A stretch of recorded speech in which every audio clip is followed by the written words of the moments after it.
पृथ्वीराज चौहान जी के जब पिता गुर्जर थे, दादा गुर्जर थे, तो वो राजपूत कैसे हो गए? पथिक मतलब पथ प्रदर्शक, जो आने वाली संततियों को से उसी वर्ग का एक हिस्सा केजरीवाल भी है।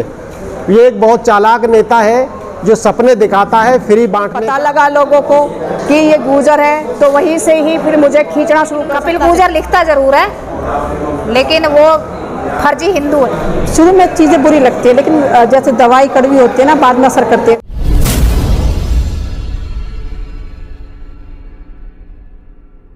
Hello friends, welcome to my new vlog. दोस्तों, सुबह के 6 बज गए हैं और मैं सुबह जिम में हूँ। तो दोस्तों, आज का मेरा प्लान है, आज हमारे गांव की चौपाल में शहीद विजय सिंह पथिक जी की याद में एक प्रोग्राम रखा गया उनकी पुण्यतिथि पर। तो आज मैं वहाँ जाऊँगा और आपको दिखाऊँगा कि कैसा प्रोग्राम है। हमारे गांव के कुछ लीडर्स और साथ ही हमारे विधायक जी भी वहाँ पर आने वाले हैं। तो आपसे उम्मीद है कि आप वीडियो को पूरा देखें और वीडियो को लाइक करें, चैनल को सब्सक्राइब करें। तो चलिए दोस्तों, आगे चलते हैं। आज हम शहीद पथिक जी का, विजय सिंह पथिक जी की यादगार में आज यहाँ सब एकत्रित हुए हैं। उनके पिताजी हमीर सिंह जी स्वतंत्रता सेनानी रहे और उन्होंने भी अंग्रेजों के विरुद्ध लड़ाई लड़ते हुए जेल की यात्रा की। उसी परिवार में जन्मे हुए पथिक जी हमेशा न केवल देशभक्ति की भावना रखते हुए बल्कि अपने लोगों का जीवन यापन और अच्छा करने के खातिर अंग्रेजों से लगातार युद्ध करते रहे। 1882 में जन्म हुआ, 1954 में उनका देहांत हुआ। पथिक मतलब पथ प्रदर्शक, जो आने वाली संततियों को रास्ता दिखाते हैं। और मैं धन्यवाद भी करता हूं कि आज मुझे भी इस मौका पर यहाँ शामिल होने का, पथिक जी को याद करने का मौका मिला है। धन्यवाद।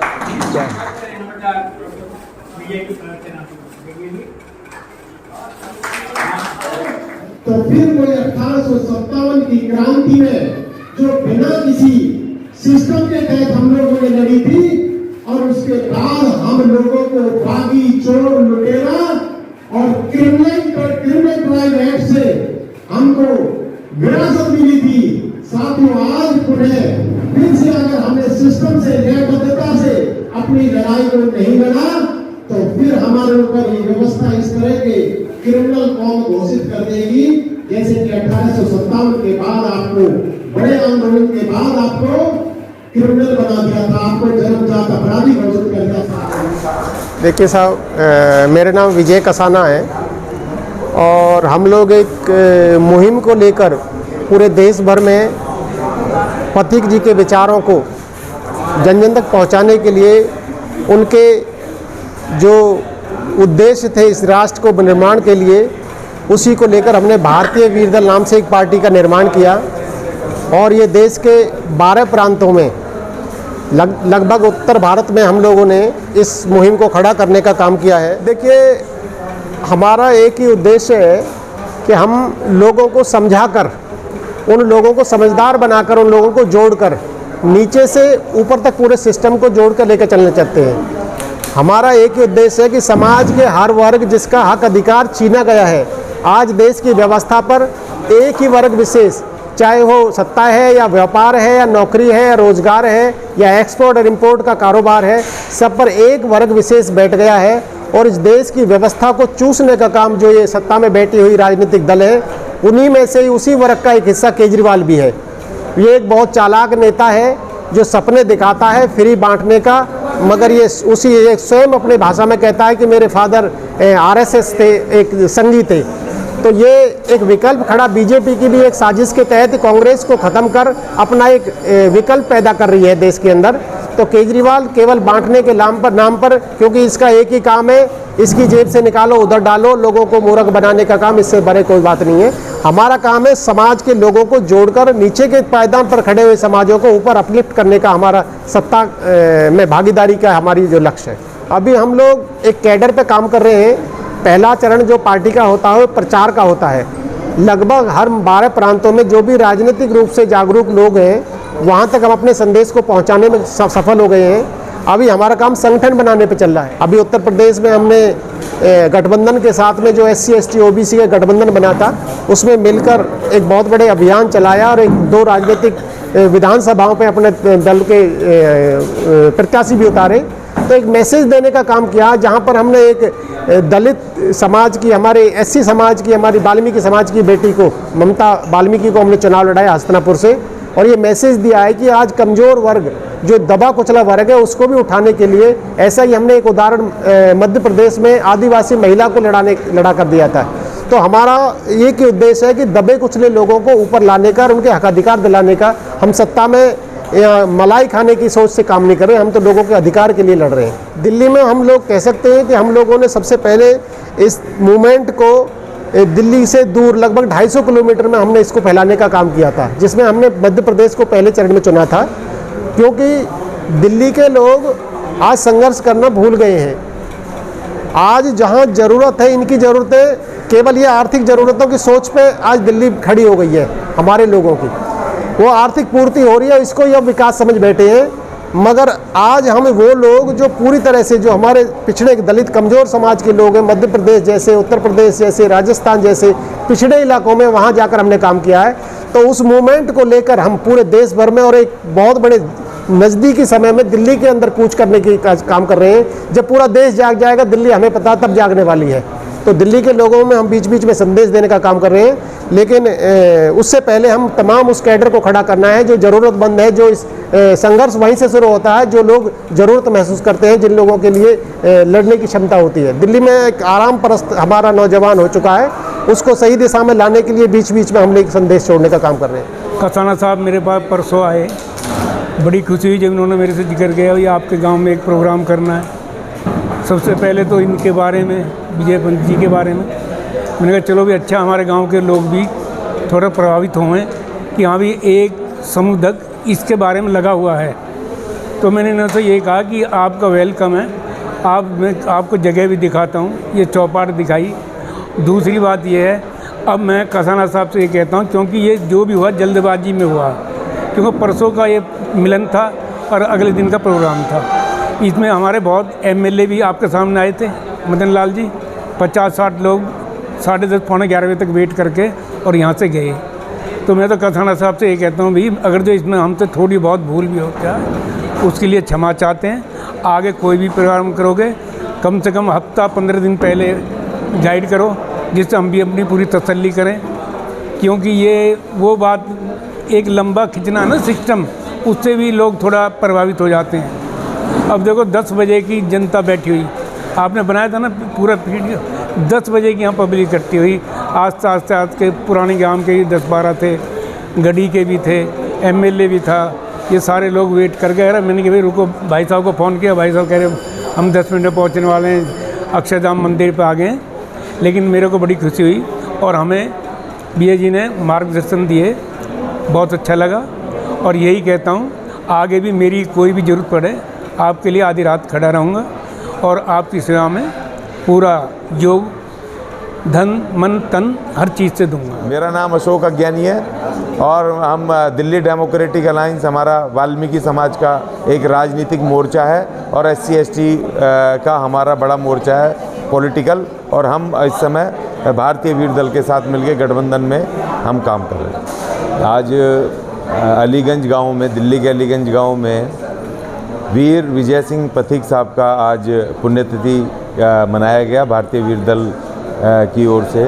और हम उनके एक अलायंस होने के नाते, दिल्ली डेमोक्रेटिक अलायंस, हम यहाँ पर इसमें शिरकत की है। तो इसलिए हम भारतीय वीर दल के साथ हैं कि ये भारतीय वीर दल अपनी स्वतंत्रता, संप्रभुता और अपने मान सम्मान को बचाए रखने के लिए अपने नेतृत्व में आगे चलता है। किसी ब्राह्मणवादी नेतृत्व वाली, चाहे वो जितनी बड़ी पार्टी हो, उसको नकारता है। तो ये हमें इसमें एक शक्ति दिखती है और हम इनके साथ हैं। जी, मैं बबीता कराना, प्रदेश हरियाणा, जिला गुड़गांव और मेरा निवास स्थान सोना है। विधानसभा सोना लगती है और जो मेरी ससुराल है वो लाखोवास गांव है का, फरीदाबाद अनखीर गांव। बीजेपी तो मैंने बहुत पहले छोड़ दी थी।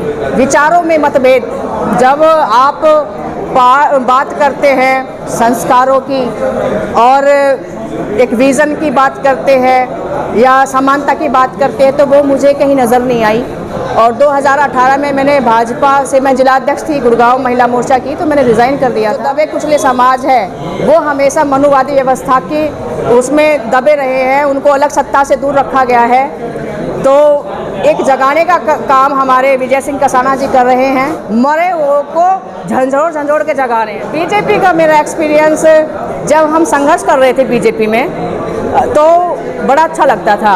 मेरी जो विचार, मैं जब बोलती थी तो बड़ी क्रांतिकारी महिला है, बड़ी दबंग महिला है, फलाने को ऐसे धोया वैसे धोया। लेकिन जब हम सत्ता में आए और नहीं पता था कि मैं गुर्जर हूँ, मैं अपना अनुभव ये बताती हूँ, किसी को नहीं पता था ये गुर्जर है। मोस्टली मुझे सोहना गुड़गांव सारे जानते थे ये पंजाबी है। लेकिन जब मैं जिलाध्यक्ष बनी और मीडिया कवरेज हुई, पता लगा लोगों को कि ये गुर्जर है, तो वहीं से ही फिर मुझे खींचना शुरू कर दिया और मेरी प्रदेश लेवल तक के नेताओं ने नहीं सुनी। पृथ्वीराज चौहान जी के जब पिता गुर्जर थे, दादा गुर्जर थे, तो वो राजपूत कैसे हो गए? हमें हमारी उत्पत्ति का पता है, तो जो दावे से हमारे समाज के पूर्वजों को अपना बताते हैं वो ये तो बताए, तुम्हारी उत्पत्ति तो बता दे। मेरा नाम ममता भाटी गुर्जर है, ससुराल सिकंदराबाद के पास पड़ती है शाहपुर। सबकी पार्टियां हैं, यादवों की पार्टी है, जाटों की पार्टी है, पंडितों की पार्टी है, मुसलमानों की पार्टी है, सबकी पार्टी है। लेकिन जो देश का आधार स्तंभ है, जो संख्या बल में सबसे ज़्यादा है, आर्थिक रूप से सबसे ज़्यादा सशक्त है, सबसे ज़्यादा मजबूत है, जो भारतीय सेना में भी सबसे ज़्यादा अपनी उपस्थिति जिसने दर्ज करा रखी है, वो है गुर्जर समाज। और हमारे गुर्जर समाज की आज तक ना कोई पार्टी बनी है। तो भाई विजय सिंह कसाना जी ने सोचा इस बारे में कि भाई हमारे समाज का भी अपना झंडा हो, हमारे समाज का अपना चिन्ह हो, हमारे समाज की भी एक पार्टी हो। इस बात से हम बहुत ज़्यादा प्रभावित। तो अभी तो बहुत कम समय में बहुत बड़ी उपलब्धि इन्होंने हासिल कर ली है, काफ़ी मजबूत स्थिति में है, चुनाव भी लड़ाया है। तो 4 साल बाद बहुत अच्छी स्थिति में देखेंगे और देखेंगे कि शायद 2-4 हमारे सांसद विधायक इस पार्टी के माध्यम से निकल के। कपिल गुर्जर और जैसे चने के झाड़ पे चढ़ा के और संबित पात्रा का आया बयान कि भाई गुर्जर तो ये, और एक स्टैंड पे कभी चने के झाड़ पर वो मतलब, और लेकिन कपिल गुर्जर लिखता जरूर है लेकिन वो फर्जी हिंदू है। और जो उठापटक मैंने की है ना, उपेंद्र चौहान जिलाध्यक्ष था राजपूत समाज से, और बाद में उसने पिछले साल में से माफ़ी मांगी कि बहन कोई कारण थे जिसकी वजह से मैं आपको खसीटने में लगा था। मगर बेटा कहना मैं घसीटी और मैंने तो घसीट मारा, उसको मैंने जिलाध्यक्ष नहीं बनने दिया। मगर बाद में चूँकि प्रधानमंत्री बन रही हो, अब वो प्रदेश में कार्यकारिणी सदस्य है, सिर्फ वो भी सहानुभूति के लिए तौर पे दिया कि जिंदा रहेगा, बेचारा कहीं फांसी ना खा ले।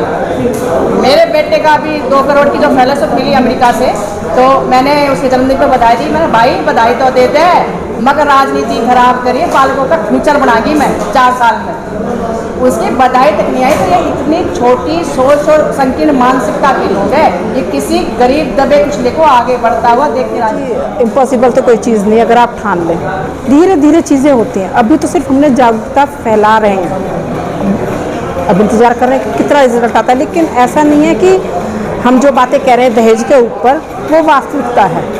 कहते हैं ना, शुरू में चीज़ें बुरी लगती है, लेकिन जैसे दवाई कड़वी होती है ना, बाद में असर करती है, वैसे ये चीज़ें भी अब भी हम जो बोल रहे हैं दहेज के ऊपर, कुछ लोगों को कड़वी भी लग रही है, कुछ लोग इसका अनुसरण भी कर रहे हैं। तो अब टाइम लगेगा थोड़ा इसको करने में। लेकिन मुझे जहाँ तक लग रहा है समाज हमारा इतना भी पिछड़ा नहीं है कि वो इस चीज़ को नहीं समझ रहा है। जो अब हमारे नवयुवक आ रहे हैं वो इस चीज़ को बहुत समझ रहे हैं। हमने सर्वे भी किया, आप विश्वास नहीं करेंगे, मतलब कह सकती हूँ 5%, 10 में से 5% लोगों ने संकल्प लिया जो नवयुवा कि हम दहेज नहीं लेंगे और हम अपनी बेटियों को पढ़ाएंगे। तो ये हमारे लिए बहुत बड़ी, मतलब कह सकते हैं इसका रिस्पॉन्स में मिल रहा है। लेकिन धीरे धीरे, क्यों? क्योंकि मैं भी चाहूँगी मेरी बेटी अच्छे घर में जाए, लेकिन एक सोच ये भी तो पढ़ाऊँ कि मैं उसके लिए दहेज जुटाऊँ, तो मेरे लिए तो विडम्बना हो गई ना फिर।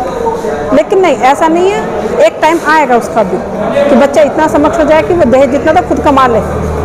मैं भी सोशल वर्क कर रही हूँ, प्रदेश अध्यक्ष हूँ राष्ट्रवीर गुर्जर सेना की।